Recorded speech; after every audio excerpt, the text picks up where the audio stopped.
কি গো? ওই শুনছো? কি হয়েছে? কি তখন থেকে দেখছি চেঁচিয়ে যাচ্ছ, কি বলছো বলো না তাড়াতাড়ি। কালকে বিয়ে বাড়িতে তুমি একটু ডান্স করলে না কেন? সবাই কত ডান্স করলো, শুধু তুমি ডান্স করলে না কেন? ডান্স করনি বলো না। না, আমার নাচ করতে একদম ভালো লাগে না, আই হেট ডান্স, বুঝেছো?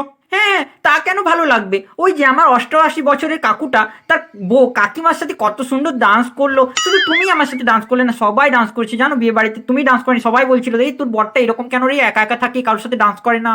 এই দেখো, তুমি আর যার সাথে কম্পেয়ার করো করো, আমি কিছু বলবো না, কিন্তু তোমার ওই কাকাটার সাথে আমাকে একদম কম্পেয়ার করবে না। শালা কি মানুষের বাপ, গলা পর্যন্ত গান্ডে পিন্ডে গিলে নিল, তারপর বইয়ের সাথে নাচ করছে ব্যাঙের মতো এরকম দ্যাদাক দ্যাদাক করে নাচ করছে। আমি ওরকম নাচ করতে পারি না, আমি করবোই না ওরকম ডান্স, আমি করতেই চাই না। ডান্স করতে ভালো লাগে না, ডান্স করতে ভালো লাগে না। আমার সাথে যদি ডান্স করতে না ভালো লাগে তো বিয়েটা কি জন্য করেছিল আমাকে তখন? বিয়েটা কি জন্য করেছিল? তো বিয়েটা কি ডান্স করার জন্য করেছিলাম? বিয়েটা সংসার করার জন্য করেছিলাম, ডান্স করার জন্য করিনি, বুঝেছো?